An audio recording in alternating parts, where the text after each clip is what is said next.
Hello, আসসালামু আলাইকুম। সবাই কেমন আছেন? আজকে ২-৩ দিন যাবত অনেক বৃষ্টি হইতেছে। আর বাহিরে বৃষ্টি হবে, বাঙালির ঘরে খিচুড়ি হবে না। এটা কি কখনো হয়? প্রথমে আমি আদা রসুন কেটে নিলাম।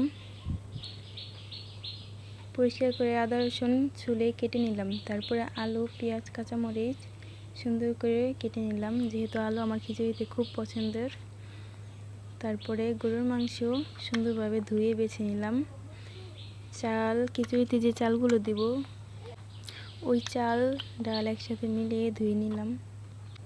চালগুলো সুন্দর করে ধুতে হবে। আমি 4-5টা ধোয়া দিয়ে নিয়েছি, যেহেতু চালের ভিতরে সাদা সাদা অনেক পানি বের হইতেছিল। ভালোভাবে না ধুইলে ভালো লাগতো না, আর চাল ডাল ভালোভাবে না ধুইলে ভালোও লাগে না আমার কাছে। কে কীরকম ধোও সেটা আমি জানি না, কিন্তু আমি 3-4টা ধোয়া দিয়ে নিয়েছি, পরিষ্কার করে নিয়েছি।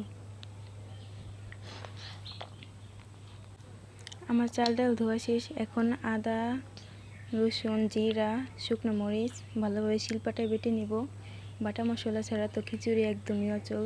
খিচুড়ির স্বাদ আসে না, তেমন কালারও হয় না। তাই আমি আদা রসুন শিলপাটায় বেটে নিলাম।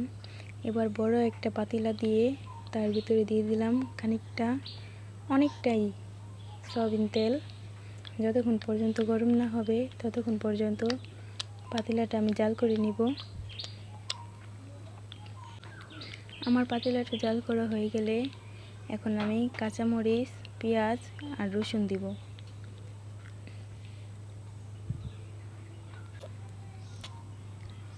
এগুলো দেওয়ার পরে ভালো করে ভেজে নেব, যতক্ষণ পর্যন্ত সুন্দর কালার না হবে ততক্ষণ পর্যন্ত ভেজে নেব, যাতে পেঁয়াজের কাঁচা গন্ধটা না থাকে। দেখুন, এখানে আমি বেশি করে কতগুলো কাঁচামরিচ দিয়ে নিয়েছি, কারণ ঝাল না হলে খিচুড়ি আবার খেতে ভালো লাগবে না।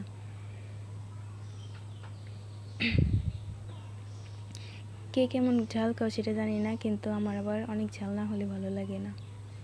এরপরে আমার যে বাটা মশলাগুলো ছিল, জিরা বাটা, মরিচ বাটা, শেষে আদা বাটা দিয়ে দিলাম। দিয়ে ভালো করে নেড়ে চেড়ে নেব, নেড়ে চেড়ে ভেজে নেব। এরপরে দেব একটুখানি পানি। পানি না দিলে আবার পাতিলাটা পুড়ে যেত, তাই জন্য একটু পানি দিয়ে নিলাম। এরপরে দিয়ে দেব বেশি করে হলুদ, মানে পরিমাণ মতো যতটুকু লাগবে ততটুকুই হলুদ দেব। আমি খিচুড়ি যেহেতু বেশি রান্না করব, তাই আমি একটু বেশি করে দিয়েছি হলুদ। আপনাদের যার যতটুকু লাগবে ততটুকুই দিবেন। এখন আমি দিয়ে দেব অনেকখানি লবণ, যেহেতু আমার খিচুড়ি